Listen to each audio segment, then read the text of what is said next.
strap because it's going to get in the way of this lens.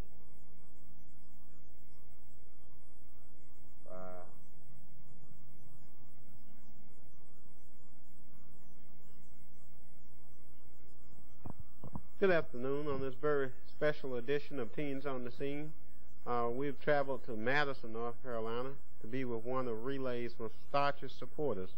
We're in the home of Charles W. Bryant, Sr., here in Madison, North Carolina. How you doing today, Mr. Bryant? Well, I'm feeling pretty good. Mr. Bryant has long been a supporter of Relay and one of the real pillars of the community here in Madison, North Carolina.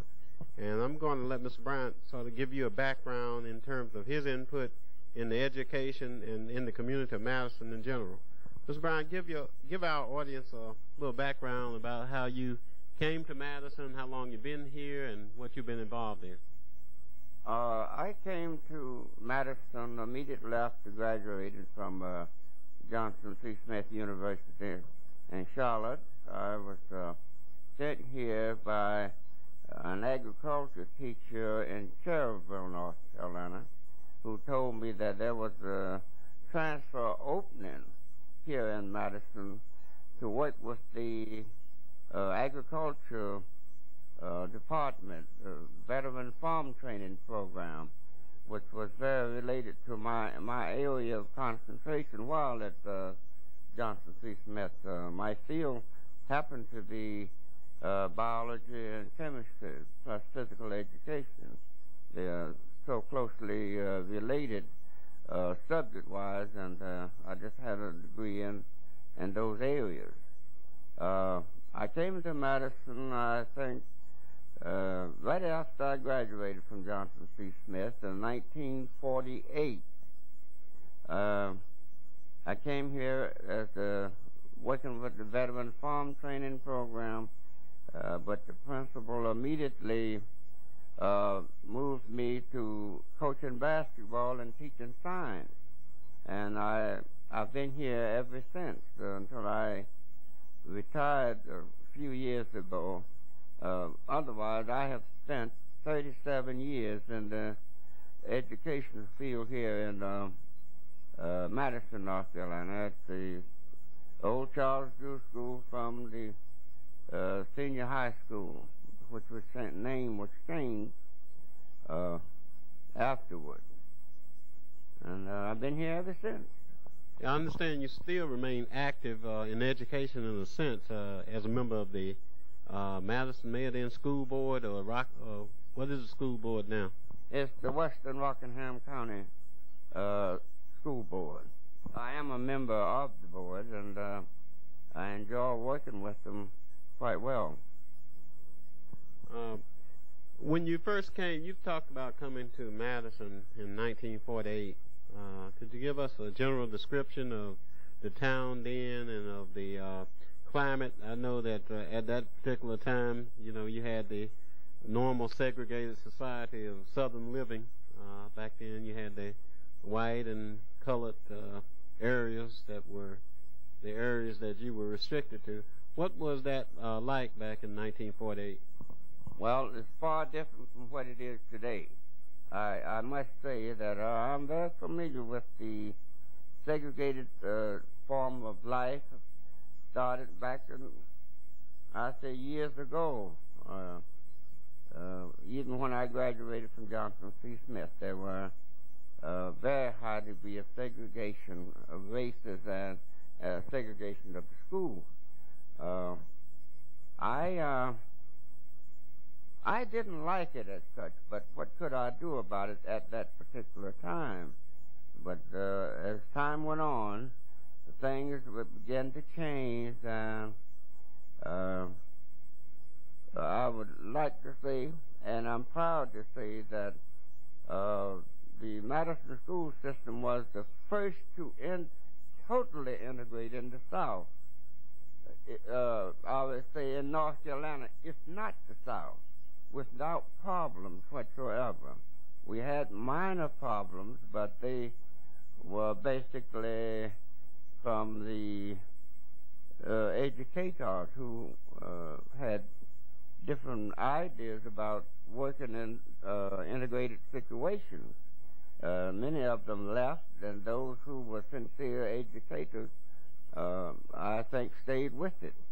This was under the directorship of Dr. V. Mayo Bundy. He was a pioneer for us here in the Rockingham County, and especially in the town of Madison. What year was this? This was, I don't recall.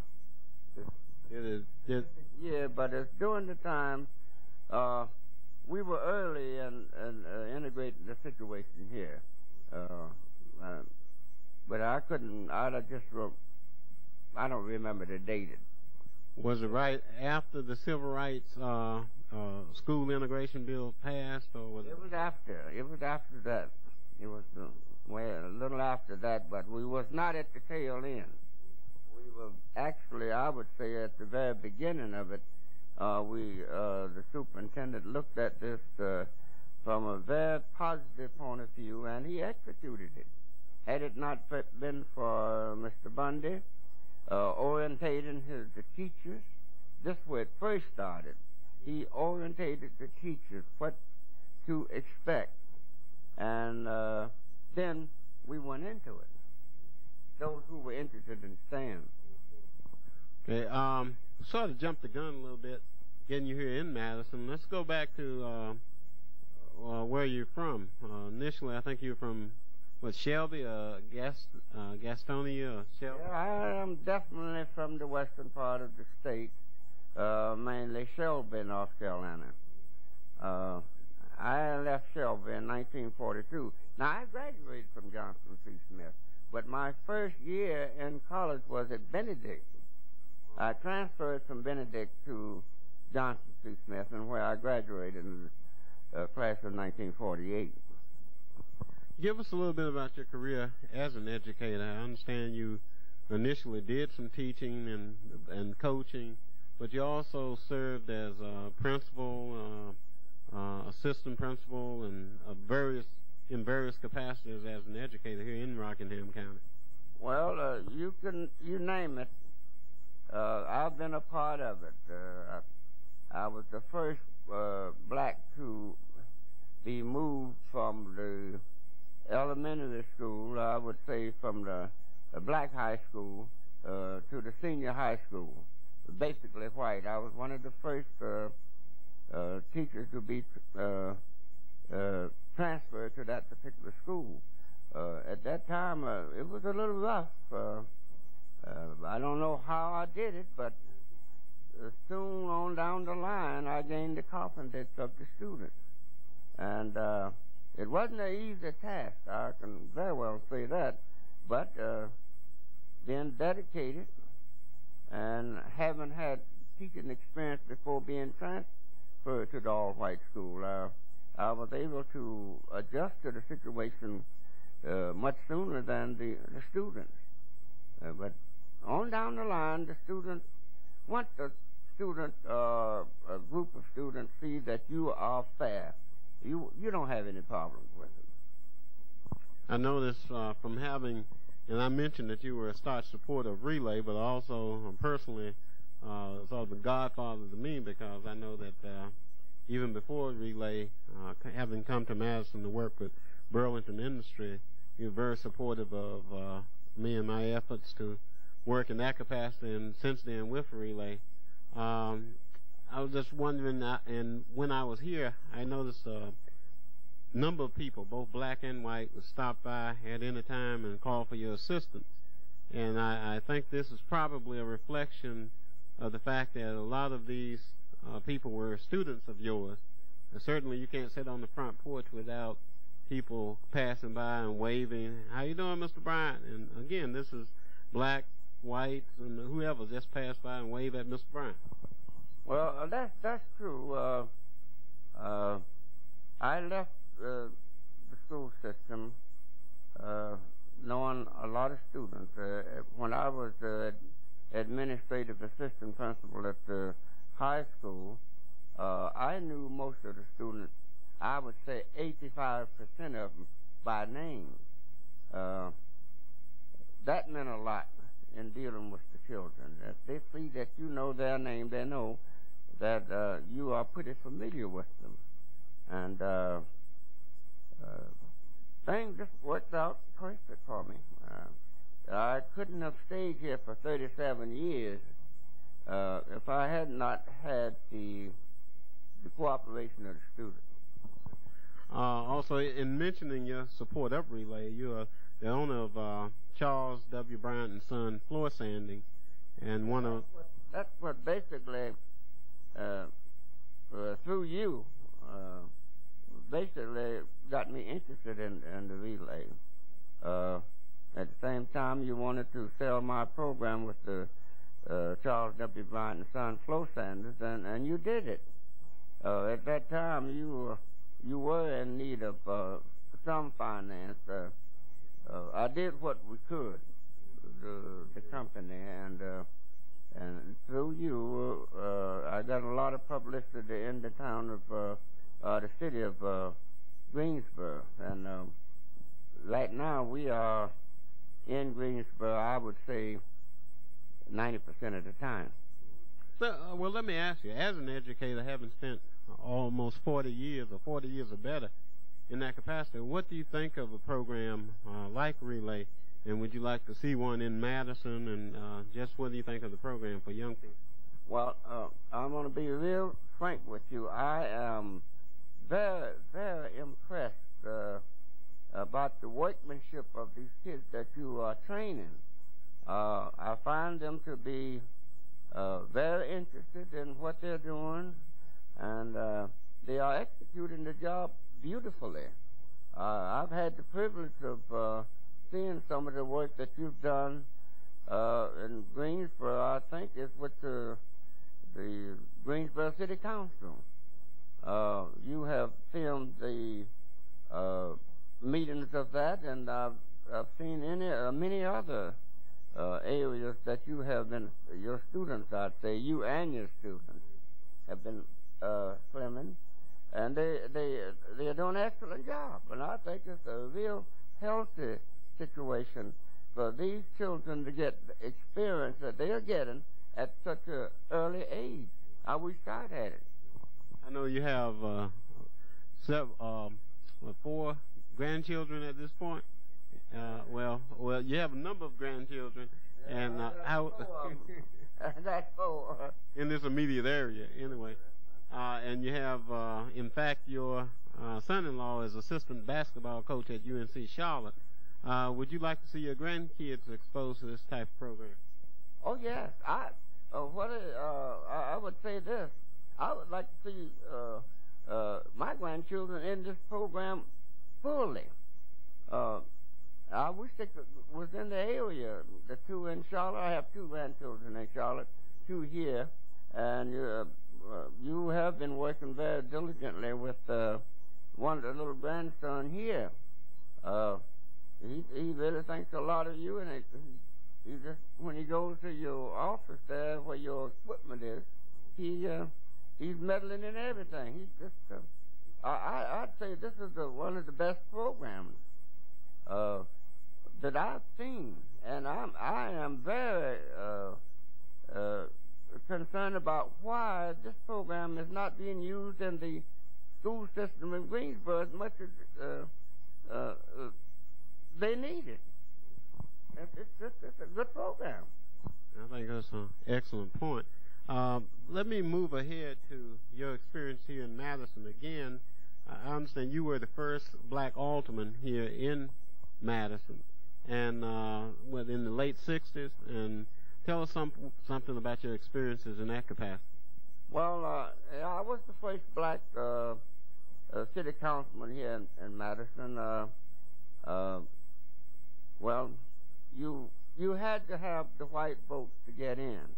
I do have a lot of white citizens here in this town who thinks a lot of me, and I hope I never will do anything to interrupt that type of relationship that I have with them. I also got good relationship with my people. the black people, they supported me.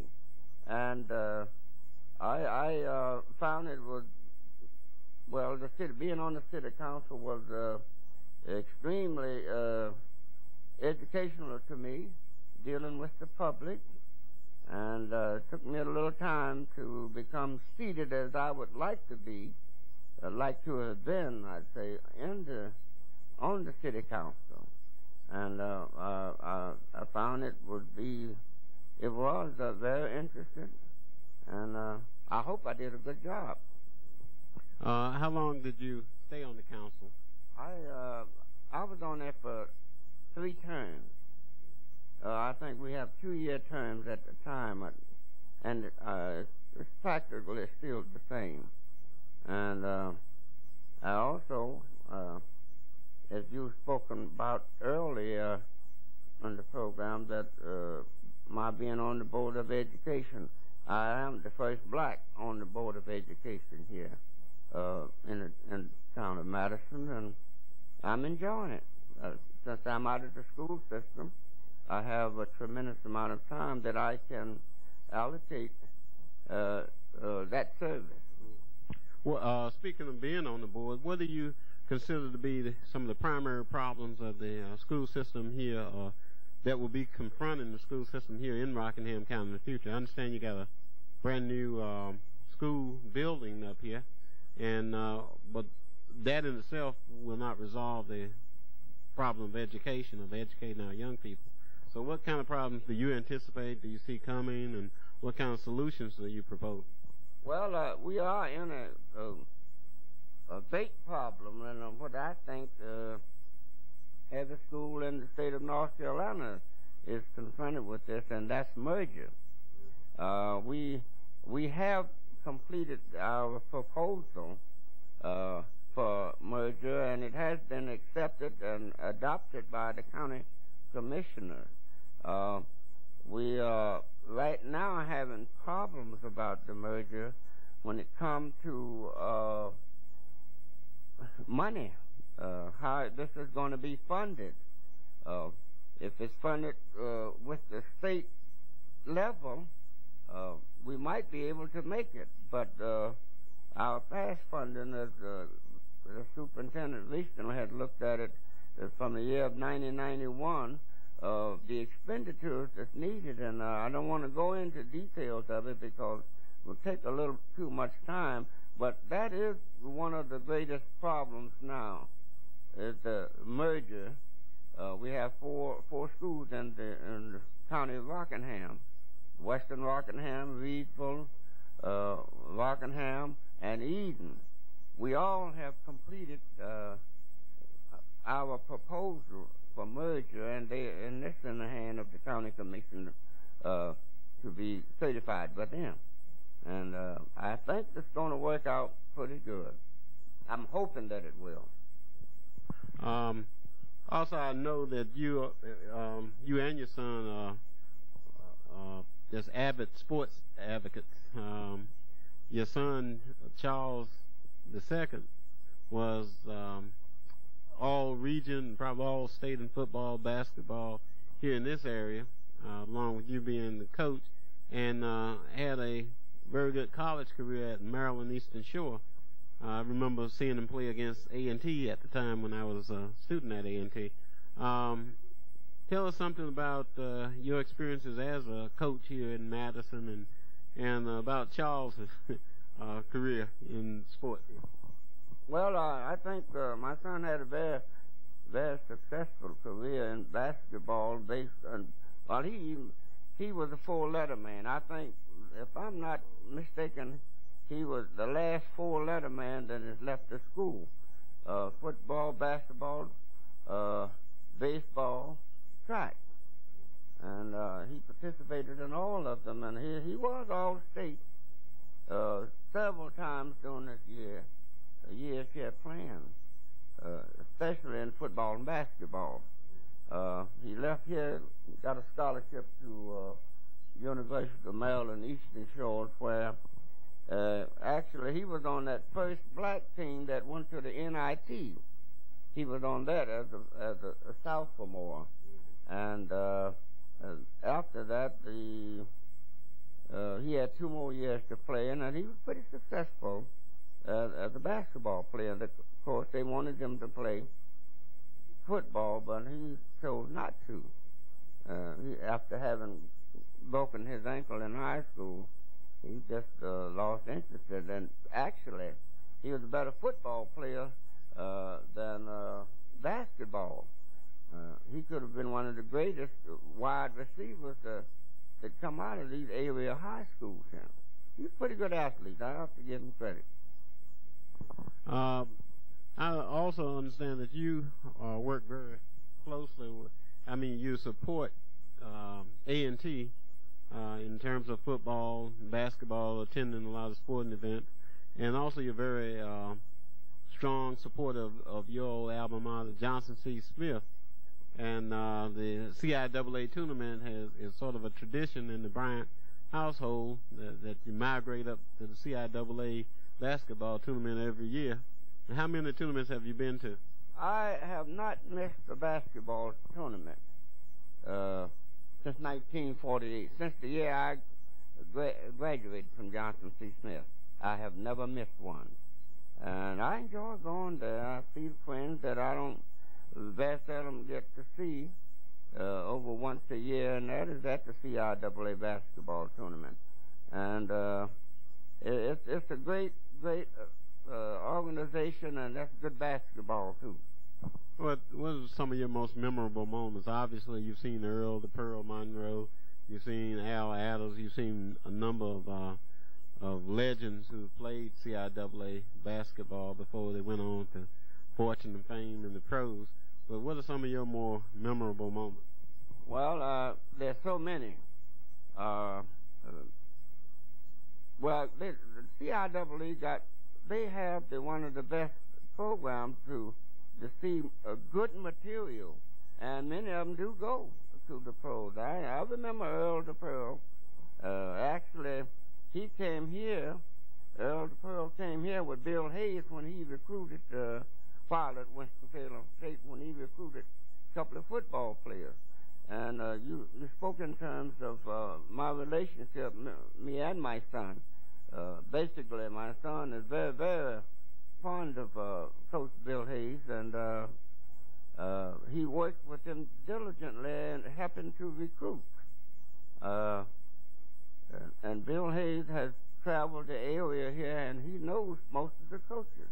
Actually, we hired one of the coaches that Bill Hayes has helped at South Stokes High School. He will be coaching here at the Dalton McMichael High School this year. This is his first year here, although he was here once before with us. And he is returning, and that's Bill Sharp. He and Coach, what's the name at A&T? Hayes, Bill Hayes. And I'm positive he will keep the relationship along with Bill Hayes, since he's going to be running the same offense that Bill Hayes is running all the time. So this can sort of help to serve as a farm team for A&T's upcoming football teams. Huh? Oh, yes.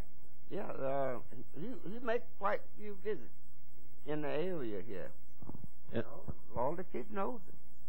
I understand that you played a rather significant role in getting the coach here, and because of the impact it could have on young people in this area.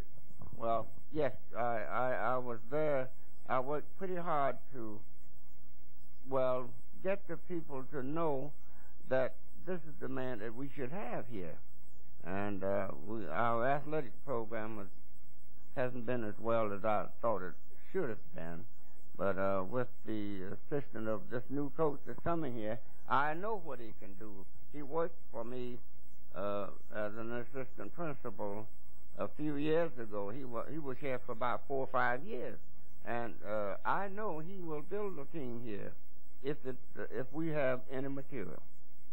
Of course, any coach can build a team if he has the material, but he can take something and make nothing and make something out of it.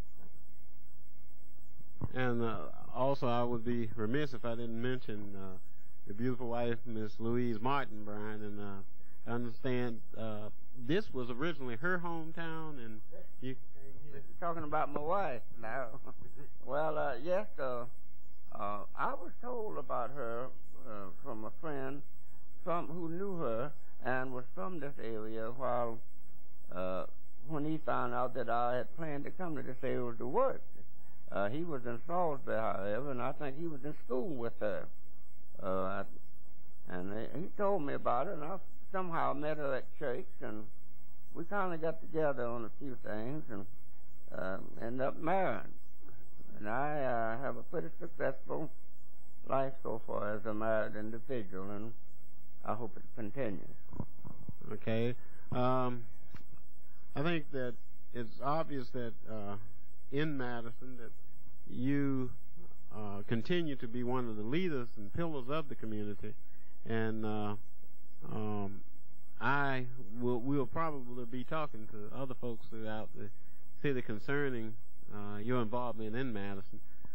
Initially, I thought we'd be able to just come into town and shoot an interview with you and be able to put the show together, but I think it's obvious we're going to probably pay a few more visits to Madison, talk to some people around, and get a full picture of what Madison is and what Madison is about and what Charles W. Bryant's contribution to Madison is.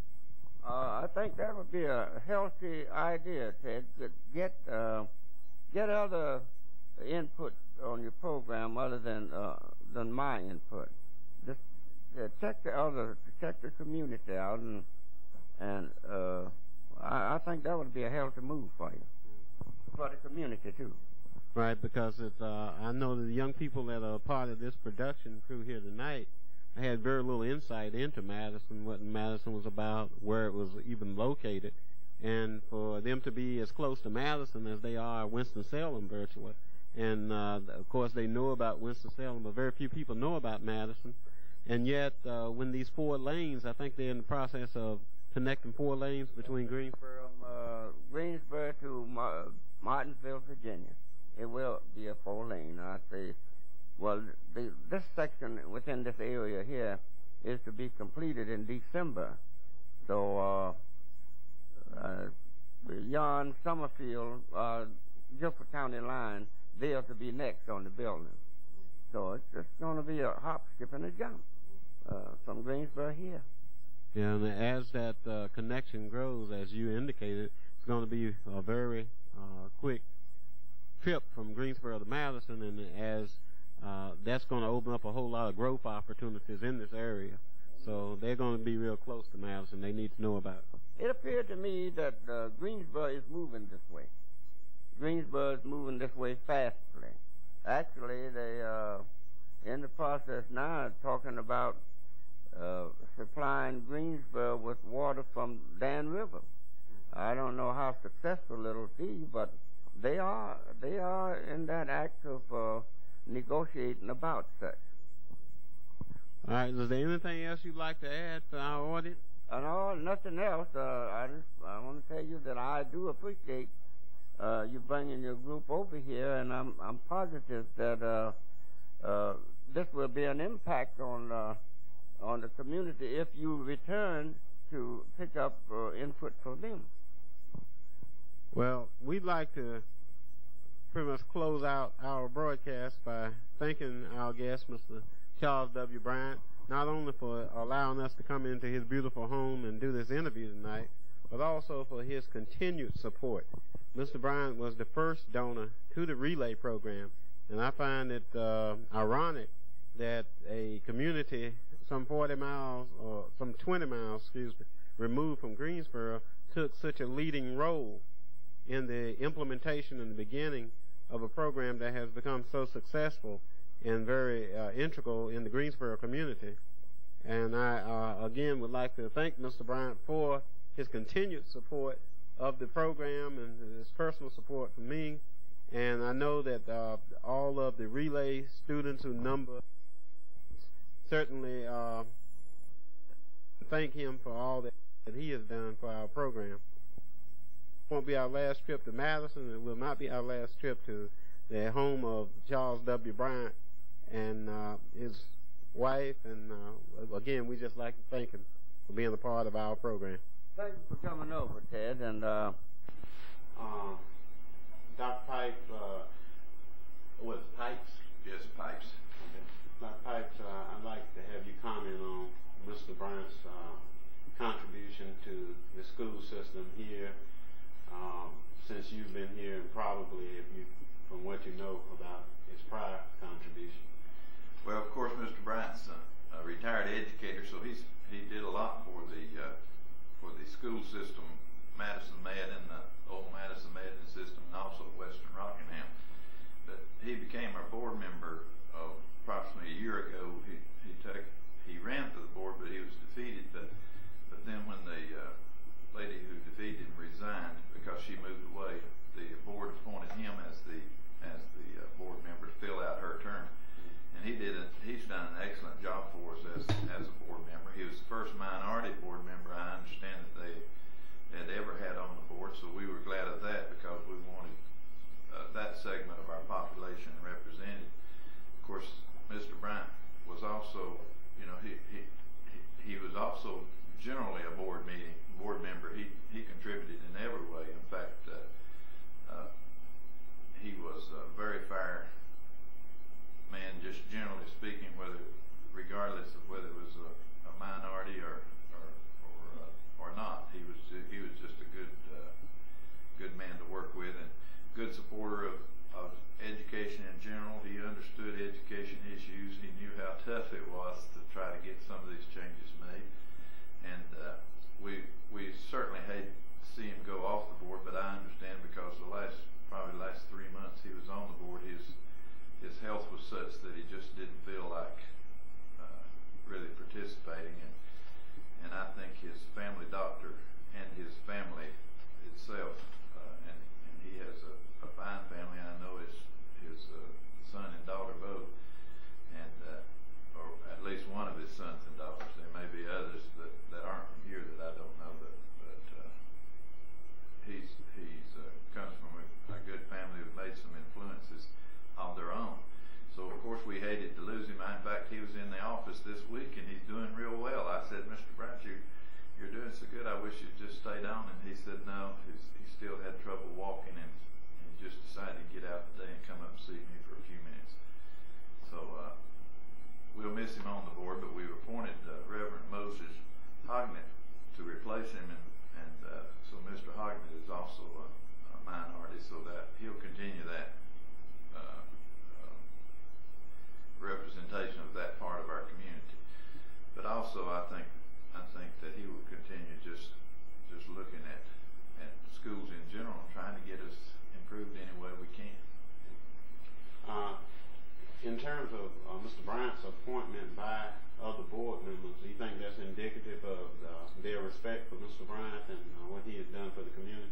Oh, it definitely was. Now, when Mr. Bryant was appointed, the only thing I said to our board members is I think we need a minority representative on the board, minority representation. I did not even know Mr. Bryant personally at that time. I heard his name mentioned along with a couple of other people, but our board of education was unanimously in selecting Mr. Bryant. So I think, and those people had known Mr. Bryant probably 20 years or more. So I think it was definitely their respect for him that they appointed him. And of course, I soon got to know him and respect him myself. But at the time he was named to the board, I did not know him, simply because he had retired before I came on board as superintendent. All right. Anything else? No, I don't think of anything. I'm sorry. Was that clear throughout, Nicole? That's pretty good. Okay, good. And you're going to get, now how I think camera.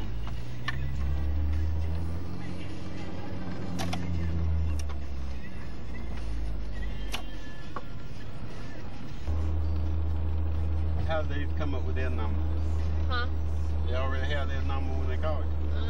When you call them.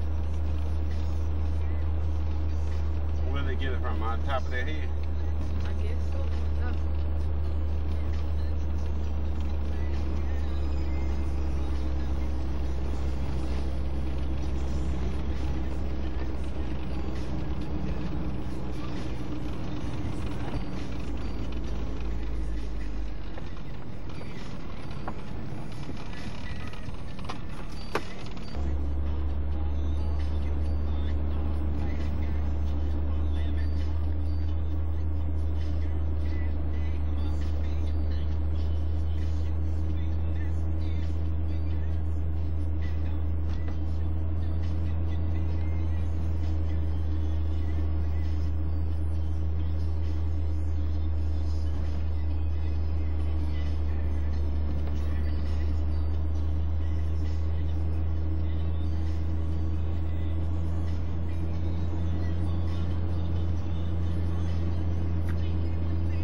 you.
What his contribution has been to this community.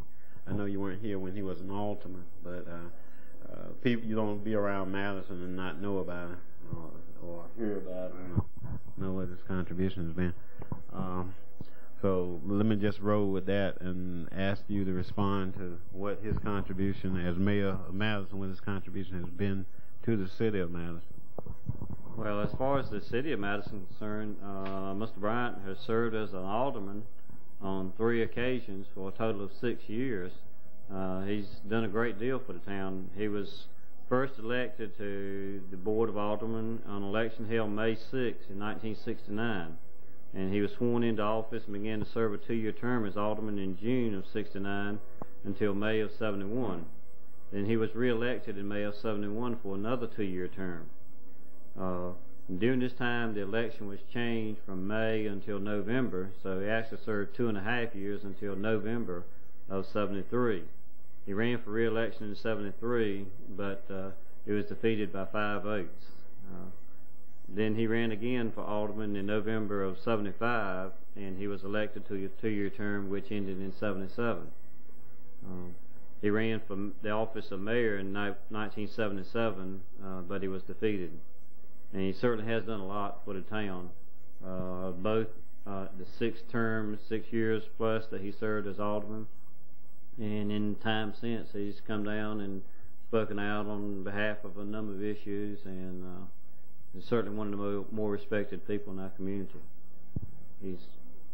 He's meant a lot, not only as far as the town is concerned, but of course as far as public education is concerned, which you realize.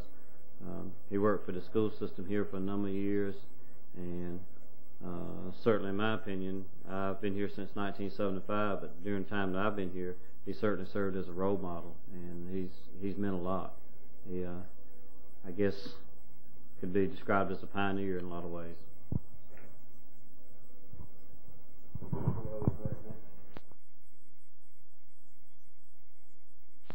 Yeah, that's a shadow at it. Okay, I got to move with the light. Idea, look at the red dot. Give us some idea about what Mr. Bryant has meant to the black community here in Madison, this area, and also to you as a friend, you being involved in the co-work. When I first started at Charles Drew High School, Mr. Bryant was the person who had taught driver's education, and they hired me as a driver's education instructor in 1962. I had met Mr. Bryant before as a student at Douglas High School in Eden or Lakesville at that time, before that time, because Mr. Bryant was the coach up here, and I was on the team at Douglas that played one of Mr. Bryant's team here in Madison. Mr. Bryant was a driver's ed instructor, and then they hired me about 1962, and I replaced Mr. Bryant as a driver's education instructor on a probably part-time basis. Before that, Mr. Bryant had taught and coached and probably did everything else in school, and he had taught a little driver's ed, and I took his place in driver's education. Mr. Bryant was a person who had probably been first in about everything in this community. First, you probably heard first on the town board, first on the Board of Education. I became real close to Mr. Bryant because being a driver's education teacher, later on I was hired full-time for the whole system, and it's difficult back then to find a place for a driver's education teacher. So I personally got to know Mr. Bryant real well because Mr. Bryant then was assistant principal at the Madison Madison High School, and that was the first two among the other first that he'd been involved in. And Mr. Bryant simply told me, he said, Blackstock, you have a place that come right in my office. We'll put a desk in your office, and you can do all your work here. And that was certainly a big help to me, having a place to really do my work. I've known him as a friend, as a boss, as the principal, as assistant principal of the school, and I work closely with Mr. Bryant. I wouldn't be surprised right now if he didn't pull up in the driveway. He stops by here quite often.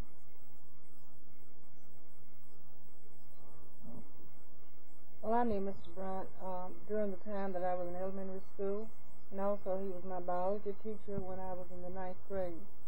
And he's always been an energetic person, really concerned about his school and the school work.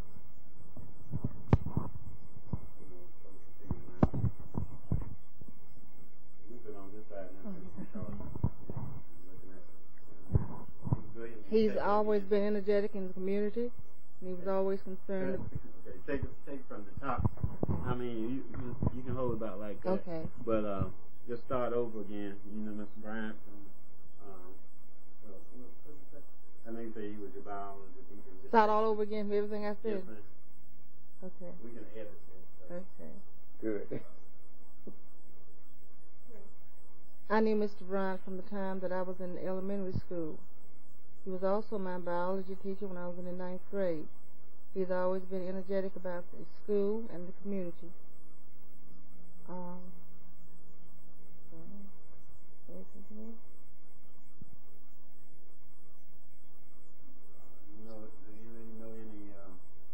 Particular incidents that stand out in your mind about contributions he made? I know when I came to stay in Madison, I went down and looked at some of the old Madison messengers, and everybody knows that Mr. Bryant is not a quiet fellow, but the headline said when he was first on the Alderman in 1969, I think. The headline said, "Bryant says hell no." And it was something to do with the black community in Madison, and he was protesting it, and him being the only voice on there, he was really raising rips about whatever they were trying to do. But well, you know, those little things, and obviously when I met him up at Fudge's, he asked me what was I doing in town, because he knows everybody in town hadn't seen me before. I said, well, I'm working at Twin Tech. I just got a job there. So he said, where you driving from? Greensboro. He said, why don't you move to Madison? I said, well, I don't know anybody in Madison. Go down to the house, tell Mama I told you to come down there. She like you to move in. Nigga, you mess up, I'm gonna throw you out. So I went down there and ended up staying with him for 2 or 3 years. You know, and then when I was down there, the thing that impressed me most was that people were coming all times of night, black folks. I can recall when I was in high school that in the 12th grade, I was on the basketball team, and Mr. Bryant was the coach at Charles Drew, the Madison school then, the Madison Colored School at that particular time, and we were playing Mr. Bryant's team, and my team, the members of my team, made a statement like this: says, "We wish we had a coach like Mr. Bryant, that he takes up for his boys." And Mr. Bryant, being a dynamic person, would walk all over the floor and almost not physically, but he pretty close come to blows with my coach from Douglas High School at that particular time. He really took up for his players, dynamic person. If Mr. Bryant's going to do something, he's going to go all out to do it. I can remember once, I believe, back at school, when we were both at school, that the superintendent made a statement, says Mr. Bryant is having the kids, some of the materials that he had in his biology class was broken. And the superintendent made a statement like this: Mr. Bryant allows his kids to break them, I can't put it quite in folks, but to tear up some of the equipment. And Mr.